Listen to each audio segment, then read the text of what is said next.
کسی نیکی کو چھوٹا سمجھ کے چھوڑنا نہیں چاہیے اور کسی گناہ کو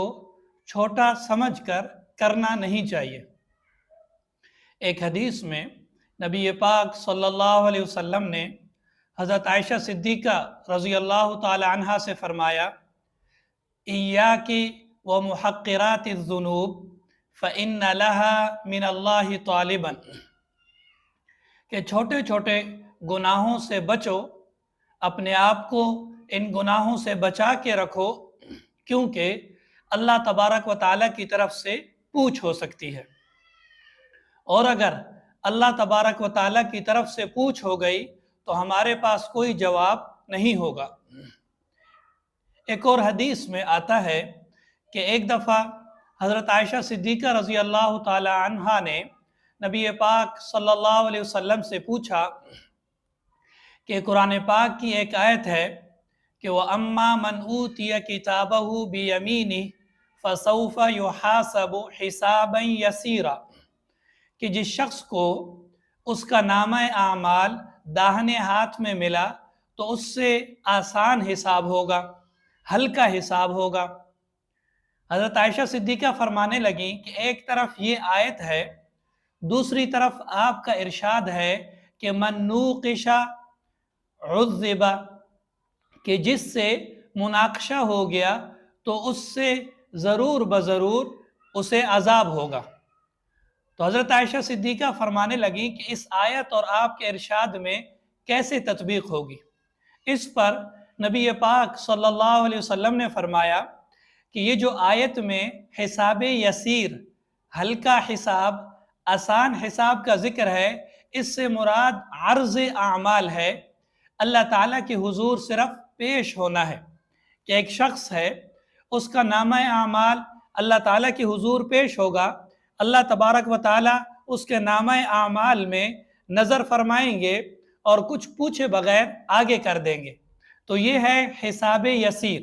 لیکن اگر اس میں مناقشہ شروع ہو گیا، اللہ تبارک و تعالیٰ کی طرف سے سوال و جواب شروع ہو گیا، تو پھر بندہ بچ نہیں سکتا۔ تو فرمایا کہ چھوٹے چھوٹے گناہوں سے بچو، ان کو چھوٹا سمجھ کے ان کا ارتکاب مت کرو، کیونکہ اللہ تبارک و تعالیٰ کی طرف سے پوچھ ہو سکتی ہے، اور اگر ایک دفعہ پوچھ ہو گئی تو پھر اللہ کی پکڑ سے بچنا آسان نہیں۔ اس کے بالمقابل نیکیوں کے بارے میں ارشاد فرمایا، لا تحقرن من المعروف شیئا، کہ کسی بھی نیکی کو حقیر نہ سمجھنا، کسی بھی نیکی کو چھوٹا سمجھ کے، ہلکا سمجھ کے اس کو ترک مت کرنا، اس کو مت چھوڑنا۔ معلوم نہیں کہ وہ کون سا نیک عمل ہے جو اللہ تبارک و تعالیٰ کو پسند آئے، چاہے ظاہری طور پر وہ چھوٹا ہو یا مختصر ہو، لیکن ممکن ہے کہ وہ چھوٹا عمل اتنے اخلاص کے ساتھ کیا ہو کہ وہ عمل اللہ تعالیٰ کے حضور قبول ہو جائے، اور کوئی بڑا عمل جو دیکھنے میں بہت بڑا ہو، جس میں وقت خرچ ہوا ہو، جان خرچ ہوئی ہو یا مال خرچ ہوا ہو، لیکن اللہ کے ہاں اس کی قیمت نہ ہو۔ چنانچہ نبی پاک صلی اللہ علیہ وسلم نے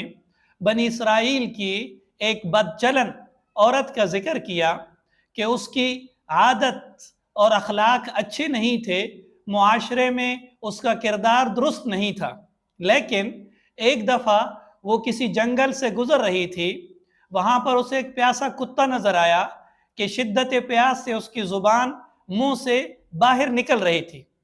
اس عورت کو اللہ تعالیٰ کی اس مخلوق پر رحم آیا، تو اس نے چاہا کہ میں اس کو پانی پلاؤں۔ کوئی برتن وغیرہ تلاش کیا، برتن نہیں ملا، تو اپنے جوتے کو برتن بنا لیا اور اپنے دوپٹے کو رسی، تو یوں اس نے اس اللہ کے مخلوق کو، کتے کو پانی پلایا۔ تو حدیث شریف میں آتا ہے فَشَكَرَ اللَّهُ لَهَا فَغَفَرَ لَهَا، کہ اللہ تبارک و تعالیٰ نے اس کے اس عمل کی قدر کی اور اس عمل کی وجہ سے اس کی مغفرت فرما دی۔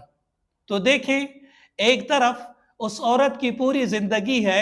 جو بد کرداری سے عبارت ہے، لیکن اس کے بالمقابل ایک عمل تھا جو دیکھنے میں 5 سے 10 منٹ کا تھا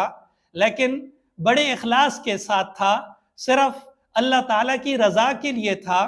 اللہ تعالیٰ کی مخلوق پر ترس کھایا تھا، تو یہ عمل اللہ تعالیٰ کو اتنا قبول ہوا کہ پوری زندگی کے بد اعمالیاں ایک طرف اور یہ ایک نیک عمل ایک طرف، اور یہ ایک نیک عمل ان سب پر غالب آ گیا اور مغفرت ہو گئی۔ تو بظاہر دیکھنے میں اگر کوئی عمل چھوٹا ہو تو اس کو نیک عمل کو چھوٹا سمجھ کے چھوڑنا نہیں چاہیے، کیا پتا کہ وہی ایک نیک عمل اللہ تبارک و تعالیٰ کے ہاں قبول ہو جائے۔ اور بعض اوقات بعض نیک اعمال دیکھنے میں بہت بڑے ہوتے ہیں لیکن ان میں اخلاص نہیں ہوتا، بلکہ ریاکاری یا غیر اللہ کی کوئی نیت شامل ہو جاتی ہے تو وہ اعمال قبول نہیں ہوتے۔ چنانچہ ایک حدیث میں ذکر ہے کہ جہنم میں سب سے پہلے جن لوگوں کو ڈالا جائے گا وہ مجاہد ہوگا، قرآن کا قاری ہوگا، عالم دین ہوگا۔ ان تینوں کو جہنم میں ڈالا جائے گا، اور وجہ یہ ہے کہ اللہ تبارک و تعالیٰ اس مجاہد سے پوچھیں گے کہ تم نے میرے لیے کیا عمل کیا؟ تو اللہ تعالیٰ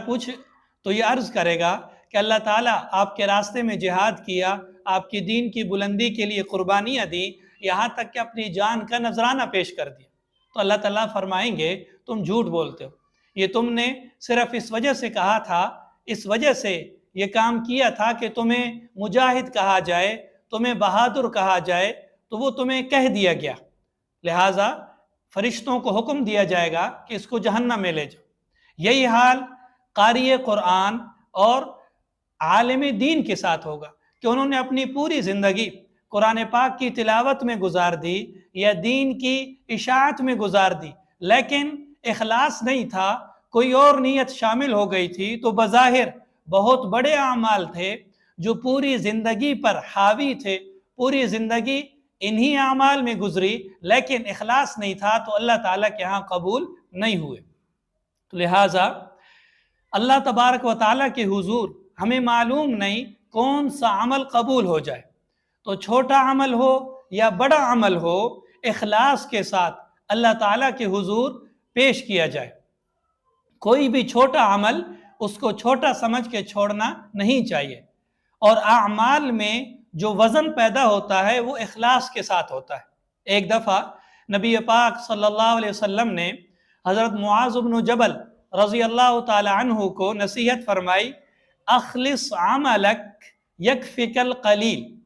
کہ اپنے اعمال کے اندر اخلاص پیدا کرو تو تھوڑا عمل بھی تمہاری نجات کے لیے کافی ہو جائے گا۔ اخلاص کا مطلب یہ ہے کہ کوئی بھی کام ہم کریں تو اس کام کی وجہ صرف اور صرف اللہ تعالیٰ کی رضا ہو، اللہ تعالیٰ کو راضی کرنا مقصود ہو، غیر اللہ کی آمیزش اس میں نہ ہو۔ تو دو باتیں ذکر ہوئیں، ایک یہ کہ کوئی بھی صغیرہ گناہ یعنی کوئی بھی چھوٹا گناہ اس کو چھوٹا سمجھ کے نہیں کرنا چاہیے، ممکن ہے کہ اللہ تبارک و تعالیٰ کی طرف سے پوچھ ہو جائے، اور کوئی بھی نیکی چھوٹی سمجھ کے چھوڑنی نہیں چاہیے، ممکن ہے کہ وہ چھوٹی نیکی اللہ تعالیٰ کے ہاں قبول ہو جائے اور اس پر انسان کی مغفرت کا فیصلہ ہو جائے۔